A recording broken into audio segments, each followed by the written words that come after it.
Hello, dear students. Welcomes to Model Sanskriti Pathshala channel.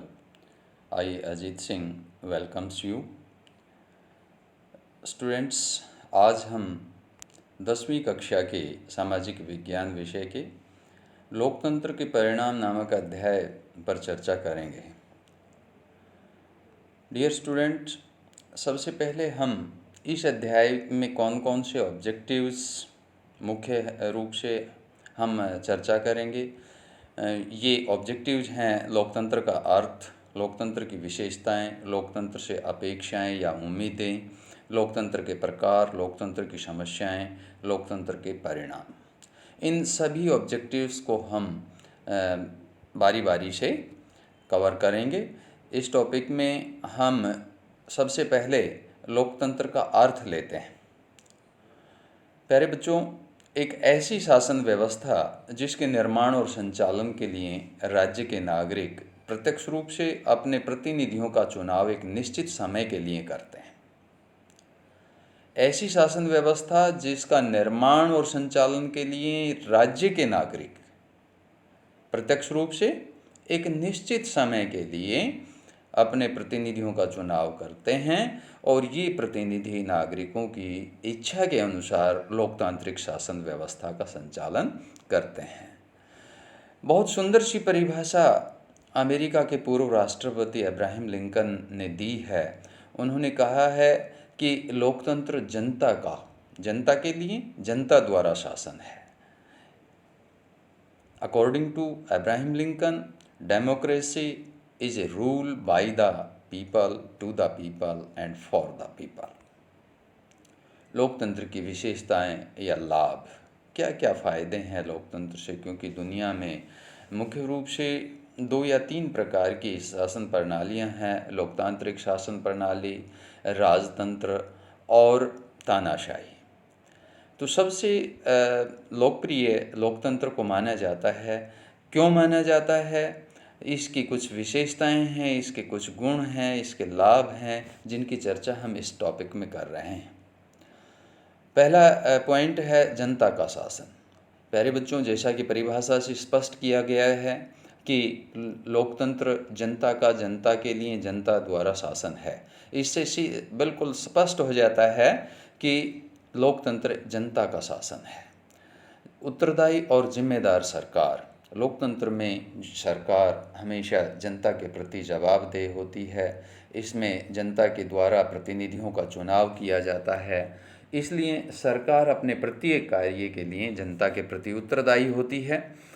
इसी तरह से जब हम जिम्मेदारी की बात करते हैं तो सरकार प्रत्येक कार्य को बड़ी जिम्मेदारी से कानून और नियमों के मुताबिक करती है और किसी भी कार्य में कानून और नियमों की अनदेखी नहीं करती। तीसरा पॉइंट है वैध सरकार। वैध सरकार का मतलब ये है कि कोई भी सरकार अपनी मनमर्जी से शासन का संचालन नहीं कर सकती, या कोई भी व्यक्ति अपनी मर्जी से शासक नहीं बन सकता, बल्कि जनता के द्वारा चुना हुआ प्रतिनिधि ही शासन का कार्य करता है, शासक बनता है। चाहे वो राष्ट्रपति हो, चाहे लोकसभा का सदस्य, राज्यसभा का सदस्य, सभी का चुनाव प्रत्यक्ष और अप्रत्यक्ष रूप से किया जाता है। इसलिए ये एक वैध सरकार मानी जाती है, लोगों द्वारा मान्यता प्राप्त सरकार मानी जाती है। चौथी विशेषता जन कल्याण के कार्य। प्यारे बच्चों, लोकतंत्र को एक लोक कल्याणकारी शासन व्यवस्था भी कहा जाता है कि इसमें लोगों की भलाई के लिए ज़्यादा से ज़्यादा कार्य सरकार के द्वारा किए जाते हैं। पांचवा, समानता का सिद्धांत। लोकतंत्र में कोई छोटा बड़ा नहीं होता, कोई अमीर गरीब के आधार पर भेदभाव नहीं होता, कोई जाति के आधार पर। इसका सीधा सा मतलब है कि सभी को समान माना गया है। प्रत्येक नागरिक देश में, चाहे वो गरीब अमीर, स्त्री पुरुष, किसी भी धर्म जाति से संबंध रखता हो, लेकिन कानून के समक्ष समान है। उसे सभी प्रकार के समान अधिकार समाज में या राज्य में मिले होते हैं। समयबद्ध चुनाव। जैसा कि हमने लोकतंत्र के अर्थ में बिल्कुल स्पष्ट किया है कि एक निश्चित समय के लिए चुनाव किए जाते हैं अपने प्रतिनिधियों का, और उस निश्चित समय के बाद दोबारा से प्रतिनिधियों का चुनाव किया जाता है। चाहे उन्हीं प्रतिनिधियों को जनता दोबारा चुन ले, लेकिन एक निश्चित समय पर चुनाव होना अनिवार्य है। और अंतिम पॉइंट, लिखित संविधान। लोकतंत्र में हमेशा लिखित संविधान होता है, क्योंकि लिखित संविधान में सारे कानून नियम स्पष्ट होते हैं, और कोई भी शासक अपनी स्वेच्छा से किसी भी नियम को तरोड़ मरोड़ नहीं सकता, या उसमें कोई भी स्वेच्छा से परिवर्तन नहीं कर सकता। तो ये थे लोकतंत्र के लाभ, इसकी विशेषताएं। लोकतंत्र से हमारी उम्मीदें क्या हैं, क्यों हम लोकतंत्र को अपनाते हैं? लोकतंत्र से प्रत्येक नागरिक कुछ उम्मीदें रखता है। उसमें पहला पॉइंट आता है नागरिकों में समानता को बढ़ावा देना। लोकतंत्र समानता को स्थापित, क्योंकि लोकतंत्र के दो आधार स्तंभ माने जाते हैं, स्वतंत्रता और समानता। अगर समानता है तो सभी को स्वतंत्रता भी मिलेगी, और अगर स्वतंत्रता स्थापित करना है तो उससे पहले हमें समानता को स्थापित करना पड़ेगा। सभी नागरिकों को बिना किसी आधार पर उनसे कोई भेदभाव नहीं किया जाएगा। दूसरा, व्यक्ति की गरिमा को बढ़ावा देना। लोकतंत्र में प्रत्येक व्यक्ति महत्वपूर्ण है। कोई व्यक्ति लोकतंत्र के लिए कम महत्वपूर्ण नहीं है। सभी व्यक्तियों की गरिमा को सम्मान दिया जाता है। प्रत्येक व्यक्ति लोकतंत्र का एक हिस्सा है, और उतना ही महत्वपूर्ण है जितना कि अन्य व्यक्ति। तीसरा, गलतियों को सुधारने की गुंजाइश का होना। लोकतंत्र में जिन प्रतिनिधियों का द्वारा शासन किया जाता है, अगर कोई भी शासक कुछ गलतियां कर लेता है तो भी उनको सुधारने की गुंजाइश होती है, उनमें दोबारा से परिवर्तन किए जा सकते हैं। जिस तरह से कई बार समय के साथ साथ कुछ परिवर्तन आवश्यक हो जाते हैं, चाहे वो गलतियां ना भी हों, लेकिन उन आवश्यक परिवर्तनों को भी करने की गुंजाइश लोकतंत्र में होती है। और नंबर 4, टकरावों को टालने और संभालने की विधि का होना।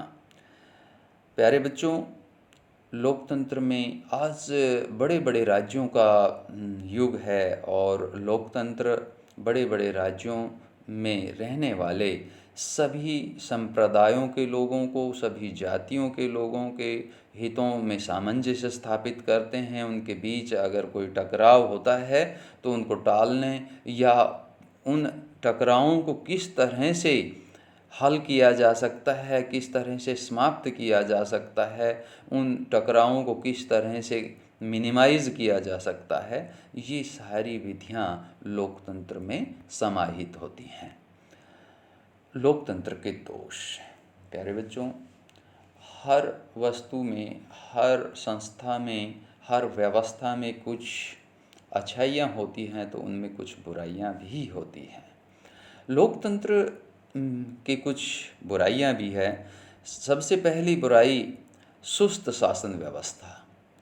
लोकतंत्र में जो शासन व्यवस्था है वो बहुत सुस्त होती है, बहुत ढीली ढाली होती है, और जनता की इच्छा के अनुरूप कार्य किया जाता है। अगर जनता किसी कार्य के प्रति कम रुचि दिखाती है तो उस कार्य को टाल दिया जाता है।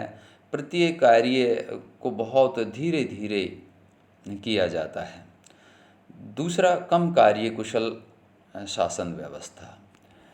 लोकतंत्र में सभी लोगों को समानता का अधिकार है। शासन के व्यवस्था में, शासन के कार्यों में भाग लेने का अधिकार है, और हमारी जो जनता है उसका एक बहुत बड़ा हिस्सा अशिक्षित है, कम कार्य कुशल है, परंतु फिर भी वो शासन व्यवस्था में अपनी हिस्सेदारी निभाता है।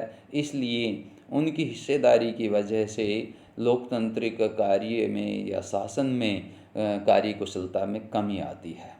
तीसरा, भ्रष्टाचार। प्यारे बच्चों, जितने भी लोकतांत्रिक देश हैं सभी भ्रष्टाचार की समस्या से ग्रस्त हैं। कोई भी ऐसा राज्य नहीं है जहां लोकतांत्रिक शासन व्यवस्था में भ्रष्टाचार नहीं पाया जाता है। ये लोकतंत्र की जड़ों को खोखला करता है, लोकतंत्र से लोगों के विश्वास को कमज़ोर करता है। और नंबर 4, संख्या बल का महत्व। प्यारे बच्चों, जैसा कि पॉइंट नंबर 2 में कहा गया है कि कम कार्यकुशल शासन व्यवस्था, इसका सीधा सा मतलब है कि यहाँ लोगों की संख्या को गिना जाता है। जनप्रतिनिधियों के बारे में भी ये देखा जाता है कि जिस पार्टी के जनप्रतिनिधि ज़्यादा जनता ने चुने हैं, जनता के द्वारा जिस भी पार्टी के ज़्यादा सदस्यों को चुना गया है, उस ही पार्टी के द्वारा कार्यपालिका का निर्माण, सरकार का निर्माण किया जाता है। चाहे उस पार्टी का मुखिया कितना ही कम कार्यकुशल हो, लेकिन संख्या बल के आधार पर उसे ही शासक नियुक्त किया जाता है, उसे ही प्रधानमंत्री नियुक्त किया जाता है। अब लोकतंत्र के प्रकार। प्यारे बच्चों, शासन व्यवस्था के आधार पर लोकतंत्र के 2 प्रकार होते हैं। उसी प्रकार सहभागिता के आधार पर लोगों की सहभागिता, नागरिकों की सहभागिता, नागरिकों की भागीदारी के आधार पर लोकतंत्र के 2 प्रकार होते हैं। पहला प्रकार है प्रत्यक्ष लोकतंत्र। प्रत्यक्ष लोकतंत्र में जनता स्वयं कानून बनाती है तथा शासन के सभी कार्यों में जनता प्रत्यक्ष रूप से सहभागी बनती है, अपनी भागीदारी, अपनी हिस्सेदारी निभाती है। प्रत्यक्ष लोकतंत्र छोटे राज्यों में ही ज़्यादा कामयाब है, जैसे स्विट्ज़रलैंड। दूसरा प्रकार है अप्रत्यक्ष लोकतंत्र है। जैसा कि नाम से ही है कि अप्रत्यक्ष, जनता स्वयं डायरेक्ट रूप से लोकतांत्रिक कार्यों में भाग नहीं लेती, बल्कि कानून बनाने और शासन का संचालन का कार्य जनप्रतिनिधियों के द्वारा, जनता के द्वारा चुने हुए प्रतिनिधियों के द्वारा किया जाता है। अधिकांश बड़े राज्यों में अप्रत्यक्ष लोकतंत्र ही कामयाब होता है, जैसे भारत, अमेरिका आदि। लोकतंत्र के सामने समस्याएं। लोकतंत्र अनेक समस्याओं से जूझ रहा है। भारत सहित जितने भी लोकतांत्रिक देश हैं, चाहे आज हम अमेरिका की बात करें, चाहे हम ब्रिटेन की बात करें, वहाँ भी श्वेत और अश्वेत के बीच सांप्रदायिक दंगे हो रहे हैं, जातीय दंगे हो रहे हैं, रंग भेदी दंगे हो रहे हैं। उसी तरह से भारत में भी अनेक क्षेत्रों में सांप्रदायिक दंगे होते हैं। तो सबसे पहली समस्या सांप्रदायिकता। कोई भी राष्ट्र राज्य आज ऐसा नहीं है जिसमें विभिन्न धर्मों, विभिन्न संप्रदायों के लोग नहीं रहते, और वे संप्रदाय के लोगों में अपने धर्म के प्रति ज़्यादा आस्था होती है, और दूसरे संप्रदायों को, दूसरे धर्म के लोगों को वो निम्न मानते हैं, धर्म को निम्न मानते हैं, जिसके कारण उनमें एक संकीर्ण सोच पैदा होती है जो सांप्रदायिकता को जन्म देती है, और सांप्रदायिकता लोकतंत्र में विभिन्नता को पैदा करती है, लोकतांत्रिक व्यवस्था को नुकसान पहुंचाती है। दूसरा पॉइंट है आर्थिक असमानता। प्यारे बच्चों, लोकतंत्र में आर्थिक असमानता का भी पाया जाना लाजमी है। कोई भी ऐसा देश नहीं है जहां आर्थिक असमानता नहीं पाई जाती हो, क्योंकि इसके विभिन्न कारण हो सकते हैं। कार्यकुशलता में अंतर पाया जाना, रोजगार के अवसरों में अंतर पाया जाना, शिक्षा के अवसरों में अंतर पाया जाना, तो ये सब चीज़ें आर्थिक असमानता को। और वैसे भी जब लोकतांत्रिक शासन व्यवस्था एक सुस्त शासन व्यवस्था है, तो वहाँ आर्थिक असमानता का पाया जाना लगभग लाजमी है, या हम ये कहें कि हर हालत में वहाँ पर आर्थिक असमानता पाई जाती है। अगर हम आर्थिक वृद्धि की या आर्थिक विकास की बात करें, तो लोकतांत्रिक शासन व्यवस्था वाले सभी देशों में आर्थिक विकास दर तानाशाही शासन व्यवस्था वाले देशों से कम होती है। लोकतांत्रिक देशों में 3.95% विकास दर, जबकि सभी तानाशाही देशों में 4.42% विकास दर पाई जाती है। तीसरी समस्या है अशिक्षा। आज हर देश शिक्षा के लिए बहुत ज़्यादा प्रयास कर रहा है, लेकिन फिर भी अशिक्षा हर देश की एक बहुत बड़ी समस्या बनी हुई है, हर लोकतांत्रिक देश की एक बहुत बड़ी समस्या बनी हुई है। आज भी अगर हम 2011 के आंकड़ों को उठाकर देखें तो भारत में आज भी लगभग 75% नागरिक ही शिक्षित हैं। यानी हमने 70 सालों में केवल 75% लोगों को ही साक्षर कर पाए हैं। 25% लोगों को अभी भी 2011 की जनगणना के अनुसार शिक्षित करना बाकी है। इसी तरह जब नेक्स्ट पॉइंट आता है सामाजिक कुरीतियाँ। लोकतांत्रिक व्यवस्था में लोगों को बहुत ज़्यादा अधिकार दिए जाते हैं, लोगों को अवसर दिए जाते हैं, और वो अधिकार और अवसर बहुत सारे असामाजिक लोगों में कुरीतियाँ पैदा करते हैं। जो कुरीतियाँ राष्ट्र हित को नुकसान पहुंचाती हैं। जिस तरह से अगर हम भारत की बात करें या लोकतांत्रिक सभी देशों में नशीले एवं मादक पदार्थों का सेवन दिनों दिन बढ़ता जा रहा है। इसी तरह से दहेज प्रथा है या और अनेक तरह की सामाजिक कुरीतियां हैं जो लोकतंत्र को चोट पहुंचाती हैं। और अंतिम पॉइंट, उचित न्याय का अभाव।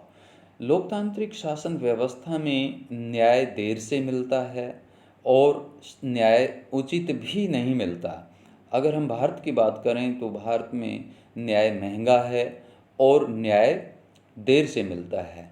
तो ये कहा जाता है कि देर से मिला न्याय न मिलने के बराबर होता है। तो लोकतंत्र की एक ये बहुत बड़ी समस्या है कि पीड़ित पक्ष बहुत लंबे समय तक न्याय की आस में जूझता रहता है। लोकतंत्र के परिणाम, सामाजिक समानता। लोकतंत्र में समाज में सामाजिक समानता स्थापित की जाती है। मैं पहले ही इस बात की चर्चा कर चुका हूँ कि लोकतंत्र के मुख्य रूप से दो आधार स्तंभ हैं, समानता और स्वतंत्रता।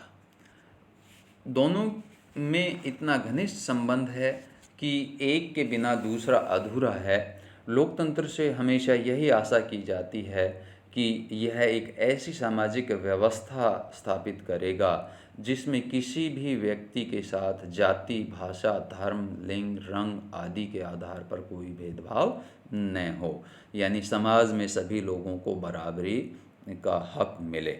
दूसरा, राजनीतिक समानता। राजनीतिक समानता भी लोकतांत्रिक व्यवस्था की एक महत्वपूर्ण विशेषता है और राजनीतिक समानता केवल लोकतंत्र में ही नागरिकों को प्राप्त होती है। लोकतांत्रिक शासन व्यवस्था से ये आशा की जाती है कि सभी नागरिकों को राजनीतिक अधिकार भी समान रूप से, जिस तरह से हमारे यहाँ प्रत्येक व्यक्ति को 18 वर्ष की आयु पूरी होने के बाद मताधिकार प्राप्त हो जाता है, 21 वर्ष की आयु के बाद विभिन्न संस्थाओं के चुनाव लड़ने का अधिकार प्राप्त हो जाता है। इसमें किसी भी व्यक्ति के साथ धर्म, रंग, नस्ल, लिंग, जाति, क्षेत्र आदि के आधार पर कोई भेदभाव नहीं किया जाता। कुछ जितनी भी राजनीतिक संस्थाएं हैं उन सभी में बिना किसी भी भेदभाव के सभी को समानता के आधार पर शासन के कार्यों में के लिए चुने जाने का अवसर प्राप्त होता है समानता के आधार पर। और तीसरा है आर्थिक समानता एवं सुरक्षा। प्रत्येक लोकतांत्रिक देश अपने यहाँ आर्थिक असमानता को कम करने का प्रयास करता है। हालांकि आर्थिक समानता की जहाँ बात आती है, कोई भी देश ऐसा नहीं है जहाँ विशुद्ध रूप से लोगों में, सभी नागरिकों में आर्थिक समानता स्थापित की जा सके, परंतु प्रत्येक देश गरीब लोगों को आर्थिक रूप से मजबूत बनाने के लिए, आर्थिक रूप से असमानता को कम करने के लिए भरसक प्रयास करता है। बहुत सारे ऐसे लोग होते हैं जिनके पास किसी भी प्रकार का आय का साधन नहीं होता है, जैसे वृद्ध हैं, अपाहिज हैं, विधवा महिलाएं हैं, उनको आर्थिक सुरक्षा भी लोकतंत्र में दी जाती है। अन्य शासन व्यवस्थाओं में ना आर्थिक समानता पर ध्यान दिया जाता है और ना ही आर्थिक सुरक्षा पर ध्यान दिया जाता है। और अंतिम पॉइंट है शक्तियों का विकेंद्रीकरण। लोकतंत्र में जो शक्तियां हैं, शासन की शक्तियां हैं, वो किसी एक वर्ग या किसी एक संस्था के पास नहीं होती, बल्कि शक्तियां विभिन्न सत्रों पर बांट दी जाती हैं। और इस बंटवारे को शक्तियों का विकेंद्रीकरण कहा जाता है। जैसे भारत में केंद्र, राज्य तथा स्थानीय स्तर पर शक्तियों का बंटवारा किया गया है, शक्तियों का विकेंद्रीकरण किया गया है।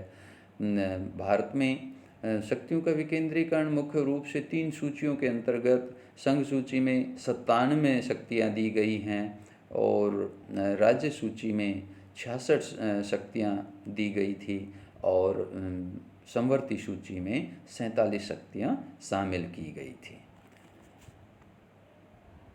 इस वीडियो में इतना ही। लोकतंत्र के परिणाम का संपूर्ण टॉपिक हमने इस वीडियो में कवर किया है। आशा है आपको पसंद आया होगा। मेरे इस चैनल को सब्सक्राइब अवश्य करें। अंत में मैं यही कहना चाहूँगा कि हार्ड वर्क नेवर गोज़ अनरिवार्डेड, यानी परिश्रम कभी भी बेकार नहीं जाता। Always be optimistic and always be a hard worker. जय हिंद, जय भारत। Thank you.